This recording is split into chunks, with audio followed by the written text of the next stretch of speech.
Did you know that news outlets reported statements from Lil Durk's father about Durk possibly being released on bond? This marks his third attempt, and his lawyers have made an offer so compelling that the judge might not be able to turn it down. The courtroom for the bond hearing for my son, for the release for the third time.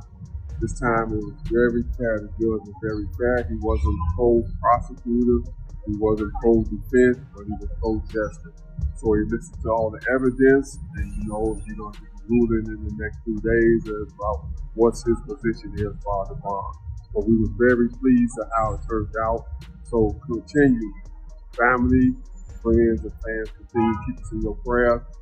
Thank you, and inshallah, God willing, this be victorious for us, that we have a good ruling in our favor. This led the judge to deliberate for 4 days before reaching a decision. Unfortunately, Lil Durk was denied bond simply because of his wealth. According to reports, federal authorities argued that Lil Durk would have to become completely penniless and surrender all his assets to be considered for bond, as they feared he could use his substantial fortune to put bounties on witnesses. No bond for Lil Durk. Let me tell you about what options he has left and why the bond was denied this time. Now, he's in federal court on a murder for hire charge where he faces the possibility of life in prison.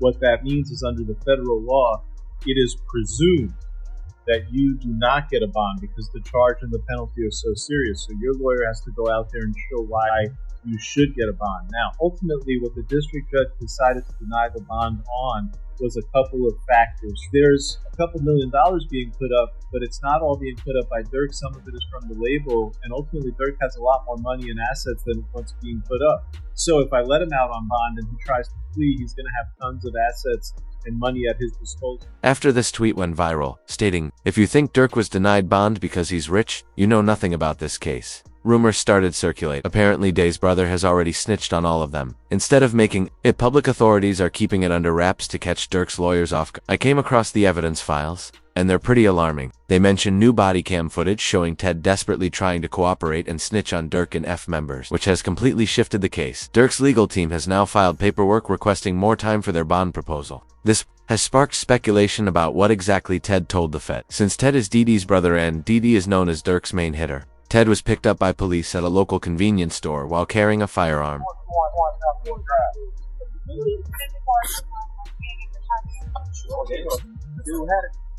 What about that? The man had it with an extended clip. That's cool though, right? As he was being escorted into the police station, tears streamed down his face as he pleaded, "I swear, I'll tell you everything about the murders." Come on.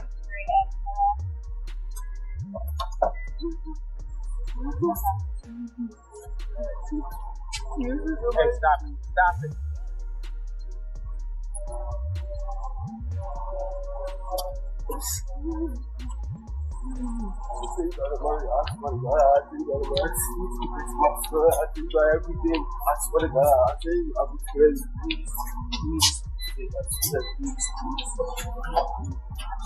While being placed in the holding cell, Ted is seen sobbing uncontrollably, desperate to spill everything he knows about the murders.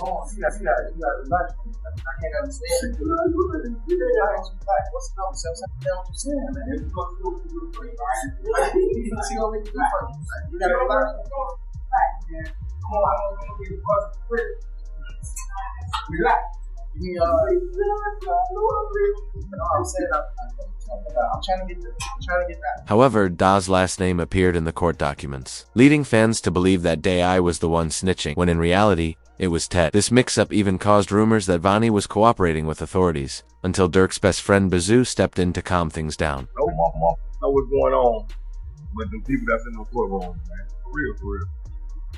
There'll be false accusations. Y'all don't even know what's going on, for real. Y'all really be trying to play suspect the gadget and all this. Y'all just be weird. That's what I'm talking about, man. Like, first y'all into the jail rolling out there. Now y'all come on Monday at this, man. Snitch on what? Y'all don't even really know what's going on for real. How much years y'all really just be running? That's why I don't participate in nothing that got to do with nothing illegal. Because y'all be trying to get them put under the jail. But things got even crazier when DJ Academics weighed in on the rumors, claiming that Vonnie was allegedly snitching on Durk, which stirred up even more confusion. When you see Flocko post something, you almost gotta be like, look at this headline. Lil Durk found out his co-defendant OTF Bonnie, King Von cousin, filed for protective custody when they came. Okay. That sounds so crazy. This is why we have streams like this. This is, I'm not gonna get on anybody or anything like that, and I'm not gonna ever say that I haven't, maybe jumped maybe once in a while, but I definitely do aim to be correct, and I never try to be incorrect out of malice, right? This is why we love to bring up the paperwork and try to explain it, and also increase everyone's knowledge on stuff, because a lot of times these days the headline is way better than the story. However, federal agents are still worried that if Durk is released, he might put more bounties on his ops and others tied to his case, and it seems that may have already happened. Just last night, it was reported that Durk's close friend, Glee, was killed in Chicago. This sparked a viral comment online. Has anyone heard from Jam since he snitched on Durk? Several F-Gang members have been turning up dead late, but what many don't realize is that Jam's been laying low for months, ever since he was exposed as a snitch during an appearance on DJ Vlad's show. There's a guy named OTF Jam. Very ironic name. Jam got him put in everyone in the jail. jail. Did 12 years. 12 Got years. out, interviewed, said he kept it real, brought him cars, gave him 50,000. Right. This. Made mention that ain't no smut on his name. He ain't never been a rat. Caught a gun case, but eventually he. As soon as this story hit the headline, reports emerged stating, OTF Jam found by F members hiding out in a house outside of Atlanta. Sources claimed Jam was punished for snitching on Durk, accompanied by photos showing the scene outside the house where Jam had been staying. Since then, no one has heard from him. As Jam allegedly leaked evidence to federal authorities, it's been reported that over 230 gigabytes of digital evidence, including audio recordings, video surveillance, and around 20,000 pages of reports currently being processed for discovery in the case. New court documents reveal fresh charges against Durk tied directly to Jam's cooperation. According to the feds, they believe Durk paid to have two people target Stephen Mack, who was allegedly involved in the killing of Durk's brother, Dae Thang Jam's baby mother, who was reportedly taken out after Durk discovered Jam was snitching. Investigators believe Jam is the key witness who could potentially put Durk behind bars for all three crimes. It's even alleged that Durk realized Jam was wearing a wire during an Instagram live session.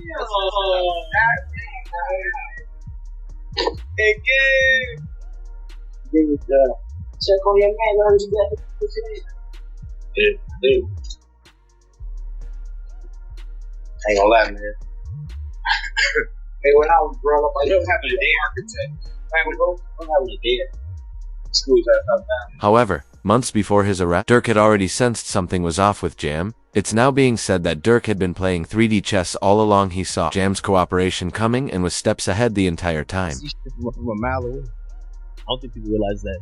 I could have a conversation with you for 5 seconds and know your.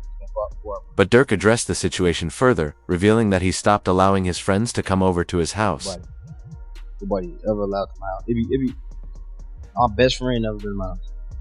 For real? I promise. Your best friend? I promise. Like, it's people like I just don't allow around my girl and my kids, because it's like I'm just a different type. I'm not the. Have family night at Durk house tonight. Say, everybody at Durk's crib. Yeah, we gotta everybody getting watched. Watch everybody. Hey, they go too close to them kids. What to do? Like, that's how I play that. I don't play it. The feds launched an investigation into the men seen in the background, and it turns out they were the same suspects believed to be involved in the murder of Lil Pat. Shockingly, they were also known to go jewelry shopping with King Von. Steady crying, huh? He's steady crying. Feed him. They want me to train, bro. See that? Feed My him. baby. That's really how y'all hold y'all babies. I gotta hold my money like this. It's too much. Crazy though. I'm sitting up there doing all this. Sneak this and internet games and all this. I'm some money. Do something. Like, we winning, bro. I can do it. Whatever it is I want to go out and do it. Not what I want to do what I want. Y'all can do that, bro. Bro got out what? You know that Haven't you did The years I did it now? Yeah. It's your let it be. 12. That boy popped out 12 years. man. So much money. We really need to get in order to figure out lanes, man, boy.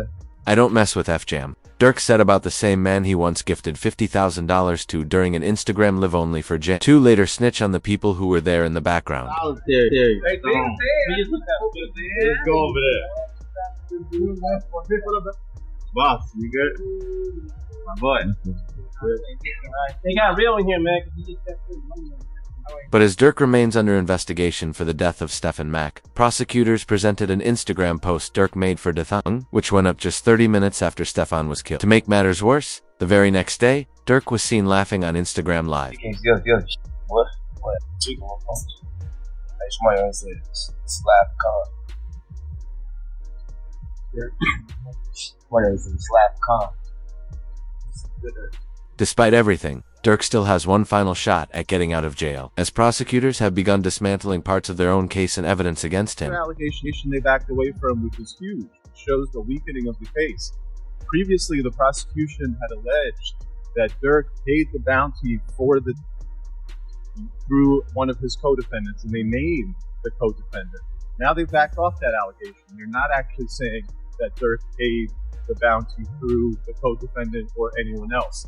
And the fact that they're not saying that suggests that previously they thought they were going to be able to prove that he paid the bounty through this guy, and now they know we're not going to be able to prove that he paid the bounty through this guy. That's because prosecutors have now decided not to use Durk's lyrics as evidence against. According to his lawyer, Drew, those lyrics were the only real evidence they had linking Durk to the charges. The case is as follows. So there was an indictment. It did not name him, right? It named others, and then there was an unindicted person. And then 3 weeks later, that indictment was what's called the first superseding indictment, and it does name him. The indictment was was identical, except the unnamed person now became Durk Banks. And this is the really important part, Adam. The second indictment, what's called the first superseding indictment, only had one new fact. It had one new fact, and that was it alleged that there was a video by Durk that celebrated and monetized this. Although Drew has stated they're prepared to fight the case all the way, he made it clear they won't accept any plea deal unless it guarantees Durk's complete freedom. You know, likelihood of a plea. I think a lot of people have seen like this. Seems like it's a do or die. This is kind of like it's going to be like a 1 or 0 type of situation. You're either are or you're not.